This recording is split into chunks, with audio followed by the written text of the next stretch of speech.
Hello students, welcome to my channel.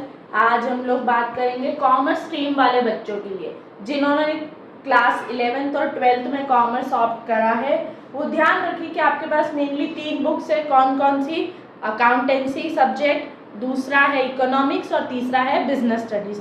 उनमें से अभी मैं यहाँ पर इकोनॉमिक्स पढ़ा रही हूँ, तो लेट्स बिगिन।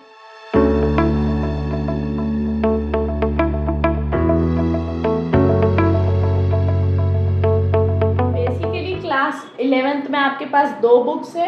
एक आपको पढ़ना है माइक्रो इकोनॉमिक की बुक्स और दूसरी पढ़नी है स्टैटिस्टिक्स की बुक्स। इनके जो पब्लिशर्स है उनका एक अलग से मैं वीडियो बनाऊंगी, आप वो बुक रेफर कर सकते हैं अपनी पढ़ाई के लिए। नहीं तो मैं जो लिख रही हूँ वो आप नोट्स के फॉर्म में अपनी कॉपीज़ में रखिए और ध्यान से समझिए। तो लेट्स बिगिन। क्या है इकोनॉमिक्स? आपने अपनी प्रीवियस क्लासेस 9th 10th में इकोनॉमिक्स के बारे में थोड़ा बहुत तो पढ़ा ही होगा, पर जब भी आप 11th क्लास में इकोनॉमिक्स की बात कर रहे हैं तो आपको हमेशा 2 चीज़ें याद रखनी है। क्या याद रखनी है?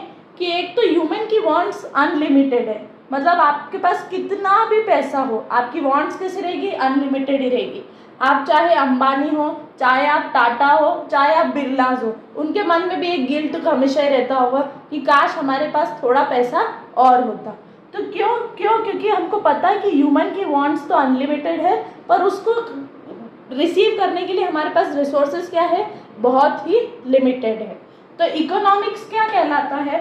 Economics is all about making choices in the presence of scarcity and studies human behaviour as a relationship between resources and human wants. Economics क्या करता है? आपको पॉसिबल चॉइसेस बताता है कि किस तरह से आपकी जो वांट्स है वो तो अनलिमिटेड है, पर जो रिसोर्सेज है वो कम है, तो कैसे मैनेज करें आप कि आपको कम पैसों में ज़्यादा सेटिस्फैक्शन मिल सके। समझिए कि आपके पास 100 रुपये है। अब आप सोचते हैं कि 100 रुपये को आप क्या करेंगे? आप 100 रुपये की चॉकलेट्स खाएंगे, कि 100 रुपये की बुक्स लाएंगे, कि 100 रुपये का क्लोथ्स खरीदेंगे। तो इकोनॉमिक्स आपको ये बताता है कि किस ज़्यादा आपको ज़्यादा नीड है, उस चीज़ को आप उस 100 रुपीज़ को उसमें लगाएंगे। तो ये हमको क्या बताता है? इकोनॉमिक्स बताता है। अब हम आगे पढ़ेंगे कि माइक्रो इकोनॉमिक्स और स्टैटिस्टिक्स क्या होता है। फिर हम आज शुरू करेंगे स्टैटिस्टिक्स के बारे में। अब हम पढ़ेंगे माइक्रो इकोनॉमिक्स और स्टैटिस्टिक्स के बारे में। इनकी तो पूरी बुक्स है, बस आज तो मैं आपको सिर्फ एक स्लाइड इंट्रोडक्शन दे रही हूँ, फिर हम शुरू करेंगे इन दोनों के बारे में।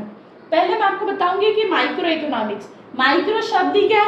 छोटा, मतलब ऐसी पार्ट ऑफ इकोनॉमिक्स जो डील करता है ह्यूमन यूनिट्स से। ह्यूमन यूनिट्स मतलब कि जब हम ह्यूमन बिहेवियर की बात करते हैं, आप सामान खरीद रहे हैं कुछ, तो उसके डिमांड एंड सप्लाई की बात करते हैं, वो सब जो भी एस्पेक्ट्स आते हैं वो इस माइक्रो इकोनॉमिक्स में आते हैं। आगे हम उसको बहुत अच्छे से पढ़ेंगे।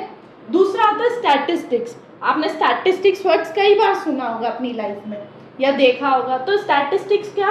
कि आप कोई भी इंफॉर्मेशन को रिप्रेजेंट कर रहे हो नंबर फॉर्म में। जैसे आप सेंसस ऑफ पॉपुलेशन है तो उसका आप नंबर फॉर्म में लिख रहे हो। कोई डेटा है रिलेटेड टू कोई प्रोजेक्ट है, कोई सर्वे कर रहे हैं आप, तो उसमें स्टैटिस्टिक्स हेल्प करता है। ये एक थोड़ा सा थियोरिटिकल बेस्ड सब्जेक्ट है और ये थोड़ा सा थ्योरी भी और प्रैक्टिकल भी है। तो हम नेक्स्ट वीडियो में देखेंगे। हम पहले शुरू करेंगे इंट्रोडक्शन टू स्टैटिस्टिक्स, उसके बारे में आपको मैं बताऊंगी। Thank you.